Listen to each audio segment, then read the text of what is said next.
Gentili signore e signori, buon pomeriggio e benvenuti al Cesare's Corner. Qui con me, naturalmente lui, Cesare Orler, reduce tra l'altro da un grande successo sabato alla Sala Buzzati di Milano, la sala del Corriere della Sera in via Solferino, presentazione del catalogo dell'arte moderna. Lo hanno conosciuto, lo hanno riconosciuto, lo hanno salutato, molti si sono fatti fotografare con lui, insomma una sorta di consacrazione, anche se ormai non ne abbia bisogno. È davvero uno dei critici più importanti tra quelli che sono non emergenti ma già emersi. Allora Cesare, molti argomenti, andiamo subito, uno molto importante. Subito dopo la presentazione, che è stata una cosa meravigliosa, non sapevo proprio come si sarebbe svolta e ti dirò verrò tutti gli anni, che è stata splendida. Un giorno sarai tu al mio posto, l'ho già detto una volta. Allora, dopo ho fatto un salto alla Fondazione Marcello Morandini a Varese, che ha appena aperto, non ha inaugurato perché l'inaugurazione è prevista per gennaio, scusa. Ora si parla di aperture straordinarie al pubblico, quindi con delle visite guidate, degli orari ben precisi. Allora, siccome mi hanno dato diversi volantini e fascicoletti, leggo giusto come è nata e che cos'è questa fondazione. Intanto è nata nel 2016 per volontà dell'artista e contributi di 2 collezionisti. È una fondazione no profit, quindi senza scopo di lucro, che è quasi finita al 100%, verrà realizzato un ascensore incredibile che è una sua scultura, che lo stanno costruendo, quindi nel giro di un paio di mesi sarà pronto anche quello, e è diventato il Museo Morandini, quindi si divide in vari piani dove mette in luce magari delle stanze tutte dedicate ai tavoli, alle sedie, al design, altre stanze con dei progetti, c'è la sala convegni, certo, la zona per la ristorazione, per leggere un libro, poi trova sede in un palazzo meraviglioso in pieno centro a Varese, quindi anche il luogo è veramente incredibile. E qui lui propone anche tra le varie attività per i più piccoli, quindi visite guidati con, come si può dire, come si chiamano qui, gruppi per i bambini, ecco ora non mi viene in mente il termine. Visite didattiche. Esattamente. E per andare a vedere chi è questo Marcello Morandini, perché noi lo trattiamo da diverso tempo, ecco è un artista che ha iniziato ben prima degli Orler a essere un certo tipo di artista. Allora, è un artista, qua inizio subito, la sua prima mostra nel 64 con Germano Cellant. Beh, quindi già ha iniziato con i fuochi d'artificio. Germano Cellant nel 64 non aveva ancora fatto la mostra alla Bertesca nel 67 dove ha dato il via all'arte povera, quindi questi sono gli anni d'oro. Poi sala personale alla Biennale di Venezia nel 68, un altro anno incredibile, certo, per la Biennale di Venezia, specie avere una sala personale. Poi dalle retrospettive che non si contano più, ecco, invitato a Documenta Kassel nel 77, mostra Hannover, Verona, Tokyo, Darmstadt, Mannheim, Helsinki, quindi questo ha veramente girato tutto il mondo. Per ultima, alla fine di tutto questo, oltre a quella del 2008 a Capesaro, possiamo vantare noi la mostra Scuola Grande della Misericordia di Venezia nel 2018, esatto, quindi 2 anni fa. Esatto. Ora ha finalmente inaugurato questa sede, ecco, un'apertura straordinaria, ci tengo a dirlo, che spero visiteranno in molti, perché ho avuto il piacere di vederla proprio il primo giorno, inaugurato proprio il giorno della presentazione, ero lì la mattina dopo. È un gran luogo, veramente quindi bene. 1° dicembre inaugurazione intorno al 13 se non sbaglio, poi usciranno date più precise nel sito di Marcello Morandini. Ecco, è bello perché si vede come lui sia un artista a tutto tondo, dal design alla scultura, lui fa parte di questo movimento che si chiama il concretismo, è uno dei maggiori esponenti in tutta Europa. E si è occupato dell'allestimento del museo, dalla luce al pavimento al colore delle pareti, certo, tutto fatto da lui, ed è uscito un qualcosa di unico perché ha una visione d'insieme che si percepisce, si entra e si vede un ritmo nelle opere, si vede la luce in un certo modo, è tutto funzionale alla fruizione, quindi veramente incredibile. Abbiamo il video di questo, chiedo alla regia di mandarlo.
Video bellissimo, al solito, girato con il suo telefonino da Cesare Orler. Io penso che Carlo Vanoni ti debba neanche un caffè, proprio una cena, perché insomma questo video gli servirà molto per presentare Morandini, non poco. Ecco. Sì, per le opere che abbiamo, che trattiamo, ci servirà il video sicuramente. Allora a Campalto, in quel famoso ristorante, Carlo, non fare il furbo, non nella pizzeria, cena di quelle giuste per il nostro Cesare, che ha fatto un meraviglioso servizio sul museo, sulla casa museo dedicata a Morandini.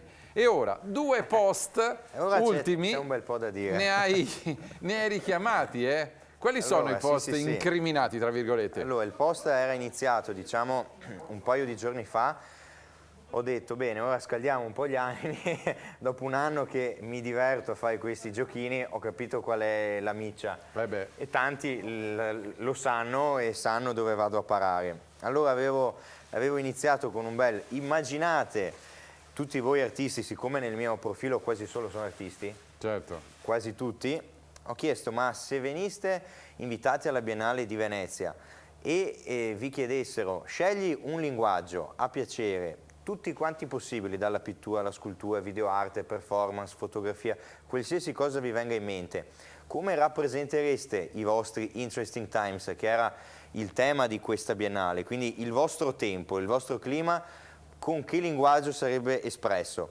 E allora tra Facebook, Instagram, storie, post e sondaggi ho raccolto quasi 150 voti e siamo arrivati alla conclusione che 77 hanno scelto la pittura e 80 tutto il resto. È un dato che è incredibile. Io mi sarei aspettato una netta superiorità della pittura, ma quasi metà contro tutto il resto. Infatti ho anche fatto notare in quegli 80 voti c'è dentro il mondo intero lì dentro. Anche chi ha detto pittura ma con videoarte, pittura ma... Ecco, io li ho inseriti tutti nel resto. Assolutamente. Altrimenti erano 100 solo per la pittura. Allora, a leggere solo in questo modo il dato, parità, e non se ne parla più. Il punto è l'età. E andando a vedere, perché quasi tutti hanno la data, quando vedo un viso giovane più o meno mi faccio un'idea dell'età, quindi un dato più o meno preciso è questo, cioè che la maggioranza di quelli che ha votato pittura è over 50, la maggioranza di quelli che hanno votato video, installazioni, performance è under 50 e questo vuol dire molto. Da qui il secondo post. Se la pittura a quanto pare ha un successo incredibile in una fascia di età sopra i 50 anni, tra 20 anni, quando magari questi artisti non verranno più invitati alla Biennale, ma quelli di 20, 30, 40 anni, ci sarà ancora la pittura o non se ne vedrà più? E una conclusione quasi comune è stata quella che ha visto, diciamo, non più una pittura purista, una pittura contaminata da tanti altri linguaggi, tutti d'accordo, o quasi, sul fatto che ci sarà ancora e la vedremo, ma non come la si intende oggi. Quindi magari una pittura che va a trarre nuova linfa dalla videoarte, dalla fotografia, da molte cose. Se ci pensiamo, anche la pittura iperrealista ha preso dalla fotografia. Certo. Quindi c'è sempre questo discorso, questo scambio. Io sono più che consapevole e anzi sono più che d'accordo con chi crede questo, cioè che assisteremo a una fusione sempre più elevata, ma per il semplice fatto che, visto che la settimana scorsa si parlava di incontenibili, da quel libro di Elisa Prete, incontenibile anche il linguaggio adesso, pensiamo solo che sempre di più nel nostro vocabolario entrano dentro termini francesi, inglesi, di qualsiasi tipo di nazionalità. Non si parla più italiano come 50 anni fa.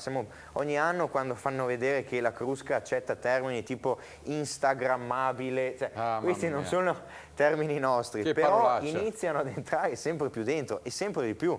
Quindi dal momento che c'è una fusione con questo tipo di linguaggi, c'è una incontenibilità nei materiali, nei supporti, nelle sedi, e infine nei luoghi in cui si parla di arte. E qui si arriva a un altro aspetto, cioè dove si sta parlando tanto di arte oggi, non più solo nelle università, non più solo nei musei, ai convegni specializzati, ma sui social, in TV, dappertutto, per radio, se ne parla sotto qualsiasi aspetto, in qualsiasi luogo. Ecco che Arrivando proprio sui social, la domanda che ci siamo fatti anche io e te è proprio il come bisogna parlare di arte sui social, che aspetto si dovrebbe far emergere. Allora ecco che tanti critici ultimamente scelgono la strada, siccome sono critici, quindi lavorano principalmente su un altro aspetto che è quello della critica d'arte, dalla pubblicazione di libri, scrivere per giornali, riviste, programmi, eccetera, e solo in maniera collaterale e parallela intervengono anche sui social. Ecco che alcuni, diciamo, sono incoerenti, c'è una contraddizione nel modo di agire. E qual è questa? Che magari si impegnano in un certo modo sui libri, scrivono delle, come si può dire, danno voce a delle convinzioni più che giuste, motivate, soprattutto approfondite. Quando si parla invece di social, siccome si cerca attraverso i social di vendere i libri, di aumentare la visibilità che si ha nel resto del proprio lavoro, allora ci si lascia andare a tutto quel tipo di giudizio a tira like.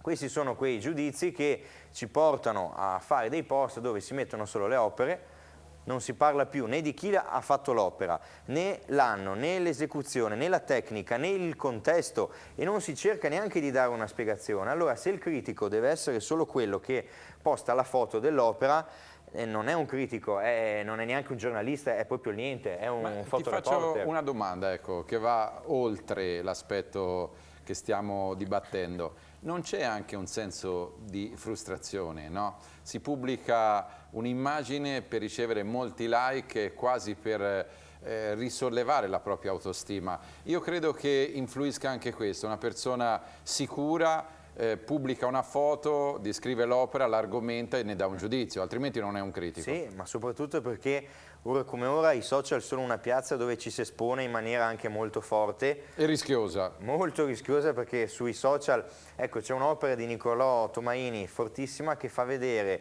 l'uomo contemporaneo crocifisso in croce, dove la croce è fatta di smartphone e al posto dell'avvoltoio c'è l'uccellino di Twitter. Cosa significa? Che sui social si può veramente essere fatti a pezzi. Cioè la gente ti può crocifiggere sui social, perché quando tu posti e ti attaccano in 200 persone, sei sotto gli occhi di tutti lì, non è che le cose spariscono perché tu elimini il post.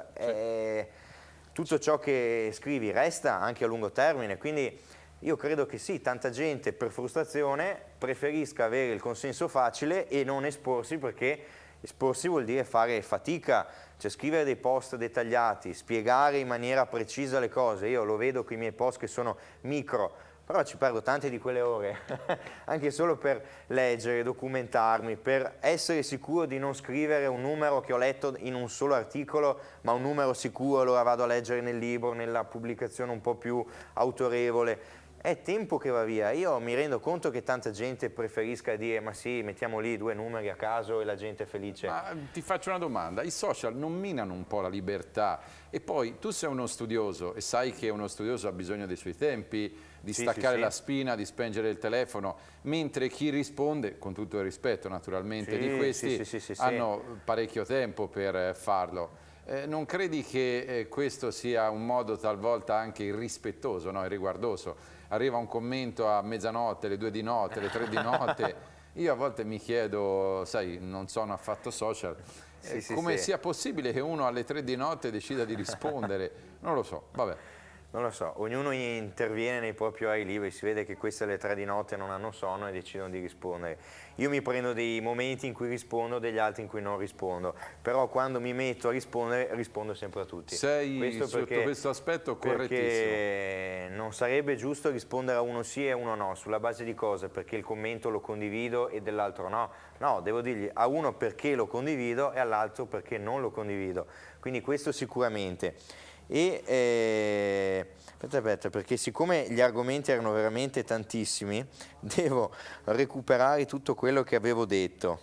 E intanto ti faccio una domanda, mentre tu leggi così televisivamente prendo in mano la cosa. C'è un post in tutto questo tempo, in tutti questi mesi, in questi ultimi 2 anni, che ti ha fatto particolarmente arrabbiare, una risposta? Vabbè, c'è un post, ce ne sono tanti. Il post in assoluto. Io so che l'artista Miccia, per i social, ma ho visto sul mio profilo, su quello di altri, Hermann Nietzsche. Allora, quando uno vuole scatenare l'inferno, mette Hermann Nietzsche e gli basta dire arte moderna, oppure sangue e pennelli, e abbasso e viva il WWF, cioè queste frasi qua, e con Hermann Nietzsche sono 300 commenti, 1000 like, eccetera, eccetera. Spesso con tanta superficialità, tantissima, proprio perché spesso chi li posta dice solo arte moderna e non dice altro. Su Hermann Nietzsche c'è molto da discutere, nel bene e nel male, però c'è da discutere avendo i dati a disposizione, non perché uno dice dipinge col sangue e non si sa quando, non si sa di chi, non si sa neanche se sia lui che lo fa o meno. Bisogna avere tutti i dati prima di parlare. Ecco per dirti, da questo libro avevo trovato, che è un libro tra l'altro di Stefania Portinari, anni 70, la Biennale di Venezia, molto molto bello questo libro, avevo trovato per questa diretta una cosa, ovvero un articolo che aveva pubblicato Achille Bonito Oliva sulla rivista Domus nel maggio del 75, quindi un articolo anche abbastanza datato, che risponde ad alcuni quesiti che tanti mi hanno fatto ultimamente, cioè la ricerca del nuovo, perché bisogna sempre in arte cercare il nuovo. E Achille Bonito Oliva su questo articolo dà una risposta spiazzante, che è stupenda. Lui parla di una sana biologica stanchezza, cioè post anni 70, siamo nel 75, quindi dopo fine anni 60, primi 70, quel boom di concettualismo all'ennesima potenza, dove tutti cercano il nuovo, cercano di stupire, cercano il fuoco d'artificio fine a se stesso. Lui parla di sana biologica stanchezza e poi dice: come proposta di salvezza adduce la soluzione del citazionismo, che sarà poi anche uno dei dispositivi della transavanguardia, perché dopo la saturazione visiva portata da tanto concettualismo è giusto operare attraverso un livello meno tradizionalmente creativo. Quindi lui ci sta dicendo: ma perché dovete per forza fare i nuovi? Quando fare i nuovi significa fare delle schifezze incredibili. Esatto. Non c'è nulla di male nel rubare. Picasso è stato il più grande ladro dal punto di vista del recuperare da altri, ma perché qua non si parla, come lui poi però dice con un termine ma usandolo in un altro modo, citazionismo, cioè non è il gusto di dire faccio il copia e incolla, un collage di tanti artisti a caso. No, il fatto di saper ritornare alle origini, saper dire non sono nato da zero, non è che nasco io, nasce l'arte contemporanea, mi invento le cose. Ci sono stati 2000 anni prima di me, perché devo sempre avere quella superbia, quella presunzione di dire ora mi invento la cosa nuova. Si può essere veramente freschi nell'andare a recuperare cose già proposte e trovare una nuova cosa. La moda cosa sta facendo adesso? Io continuo a vedere dei revival di orologi, scarpe e giacche che andavano di moda negli anni 60, 70, 80 e 90. La moda ora non sta inventando proprio niente, sta recuperando, rielaborando in chiave più contemporanea. Ma come lo fa la moda? Lo fa la cucina, il cinema, lo fanno tutti. Perché nell'arte ci deve per forza essere questa cosa del oggi mi sveglio e faccio il colpo di non so cosa. E questo, sotto questo aspetto, Bonito Oliva ci ha dato una bella risposta, nel 75, non oggi. Un'altra domanda che mi hanno fatto, e su questa lo chiedo anche a te perché io non ho trovato una risposta, ho una mia idea, cioè ci troviamo in un punto in cui l'arte contemporanea non viene compresa dalla massa. Abbiamo visto alla Biennale di Venezia vanno 600.000 persone su quanti miliardi siamo al mondo, è un numero microscopico. Come si può fare? È l'iniziativa magari dell'artista, cioè il problema di questo, come si può dire, di questa incomprensione? Dove sta? Sta nei critici? Sta nell'artista? Sta nel pubblico che non è pronto a ricevere? Sta nelle gallerie, nel sistema, colpa dello Stato? E io ho detto, qui a livello di comunicazione c'è colui che lancia un messaggio, l'artista, che può sbagliare completamente il messaggio. C'è chi fa da tramite, il critico, il curatore, il gallerista, l'istituzione, la TV, eccetera, che può non riuscire a trasmetterlo nel giusto modo, e poi c'è il ricevente, il pubblico, che può non essere pronto a ricevere quel messaggio. Quindi il problema può essere veramente come si può dire, in più punti. Una mia risposta è stata: per me servirebbe una manovra dall'alto. perché siamo in una situazione, e Bonito Oliva, sempre lui in questo articolo lo dice alla fine, dice ma come ci si può aspettare che la gente comprenda l'arte contemporanea quando non si fa nelle scuole? E già questa è una risposta incredibile, cioè io che non ho fatto storia dell'arte, cioè ho fatto un liceo scientifico, quindi non ho fatto né classico né artistico né niente, però le mie ore di storia dell'arte le ho fatte, però sono arrivato al cubismo, oltre non l'ho fatto. E già ero in un liceo dove arte si faceva, se penso a quegli istituti dove non c'è già più arte, assolutamente, al massimo arrivano a Leonardo, o se lo fanno per curiosità loro, quindi è per questo che io dico non ci si può sempre accanire contro il critico sbaglia, il critico è... Mi rendo conto che c'è un'istituzione ben più in là del critico, che è lo Stato, che finché non impone un minimo, almeno un'ora a settimana di arte, la vogliamo fare o viviamo nell'ignoranza diffusa? Perché se no il critico può dire tutte le belle parole del mondo, ma se parla con persone che non hanno neanche il vocabolario minimo per comprenderlo, cosa sta lì a fare il critico? Però precisiamo, perché purtroppo critici oggi sono ormai tutti, e questo... è diventata una professione come l'allenatore di calcio, e su questo non c'è nessun dubbio. Ha studiato, si è laureato, si documenta, come te prende la macchina, fa migliaia di chilometri l'anno per visitare fiere, musei, mostre, per me questo è il critico. Poi al critico bisognerebbe chiedere anche due qualità: la scrittura, che è molto importante, e la capacità divulgativa di far conoscere anche i linguaggi più complessi. Poi io credo che anche l'immensa mole di arte cosiddetta contemporanea, senza scelta, senza selezione, questo giovanilismo imperante, per cui se è un giovane a fare un'opera è un fenomeno, e la stessa opera... L'abbiamo visto con Angelo Muriotto noi. Sì, ma possono essere idee geniali che possono provenire da chiunque. La storia dell'arte ci insegna che le opere più stupefacenti il Tiziano le ha fatte in fase ormai senescente, quindi su questo non c'è nessun dubbio. Io credo che non si debba puntare il dito nei confronti del critico, e credo che anche gli artisti, o almeno quelli cosiddetti tali, dovrebbero fare ogni tanto un esame di coscienza, perché se ci si aspetta che l'opera sia resa fruibile dalla divulgazione e alla spiegazione di un critico, diventa artista il critico e non artista l'artista. Questo sicuro. Ho altri due dati molto interessanti, cioè solo per farti capire come si fa a parlare di cultura quando questi sono i numeri. Cioè mi sono visto tutta la programmazione Sky, no?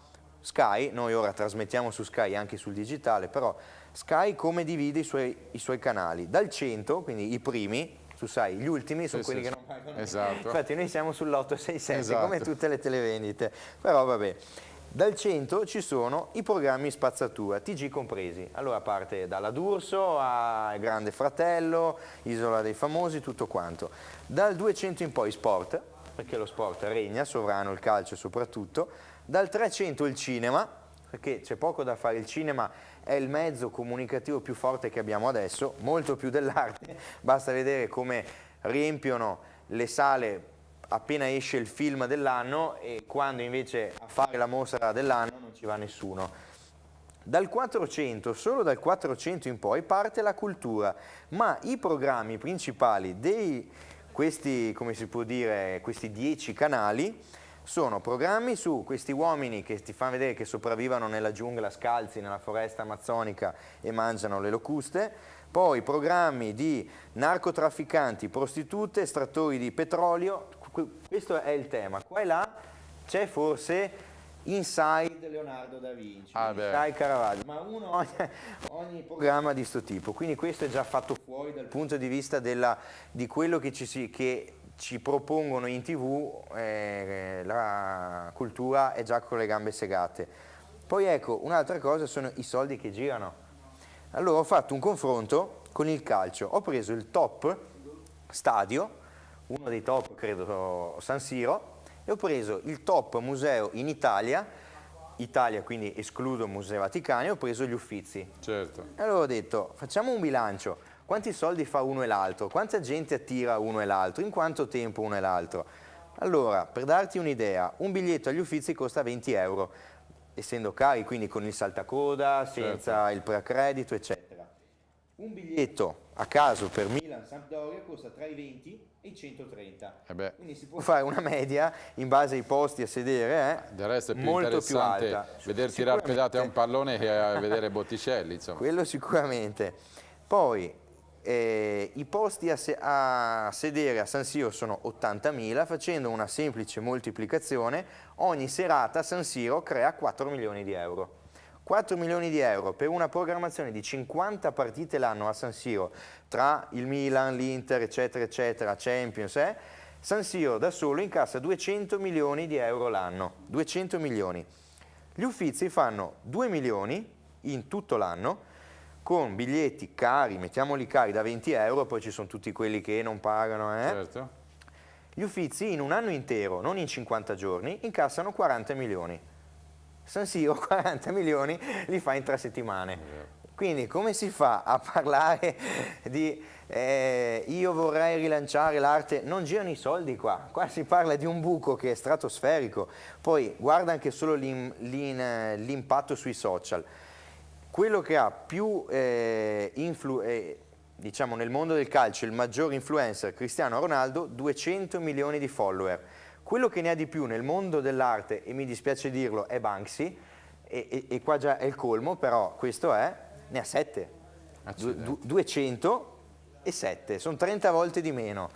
Di cosa stiamo parlando? Di niente, amico mio. Vabbè, e andiamo allora, a casa. No, non andiamo a casa anche perché diamo l'appuntamento a venerdì prossimo, perché questa apprezzatissima è l'unica vera trasmissione divulgativa del palinsesto Orler, del tutto svincolata dalle proposte commerciali, dalle televendite, molto apprezzata. Avete visto passare i riferimenti social per quanto riguarda Cesare, Facebook, Instagram. Vi dico, mi immagino che sarà, come sempre successo, alla fine di ogni trasmissione, per mezz'ora i telefoni squilleranno soltanto per lui. Chiunque volesse parlare, chiacchierare, commentare, domandare, ricevere informazioni da Cesare. Cesare rimane qui ancora una mezz'oretta, potete chiamare allo 041 63 12 40, ripeto 041 63 12 40 è il numero che appare in video in ogni nostra trasmissione, 041 63 12 40, e a rispondere ci sarà magari Maria, Raffaele, oppure lo stesso Cesare. Chiedete di parlare con lui, perché educazione, buon gusto e tanta competenza vi renderanno i minuti trascorsi al telefono con Cesare Orler davvero indimenticabili. Allora io ti stringo la mano, complimenti ancora per il successo a Milano di sabato. Complimenti a te, a presto, a venerdì prossimo, perché venerdì prossimo, ecco, salto perché mi hanno spostato la proclamazione di laurea, finalmente mi proclamano. E come faremo noi venerdì prossimo senza il Cesare Scorner? Manderemo una replica, magari manderemo una replica. Prima. Manderemo una replica e dovresti, questo dice una cosa giusta. Con le repliche viste, riviste, noiose, mi fermano in treno, anche venendo su a Venezia mi hanno detto stavolta: ma c'è quel ragazzo che è bravissimo, che poi parla di argomenti attuali, perché ci fate vedere quei video di 10 anni fa con artisti e poi non ci sono più, vecchi, stravecchi e cose? Io ho alzato le mani e ho detto non chiedetelo a me, però la penso come voi. Vabbè. Un saluto affettuoso a Cesare Orler, l'appuntamento con lui allora fra 2 settimane. Chiunque voglia parlare con Cesare Orler 041 63 12 40 potete già cominciare a chiamare.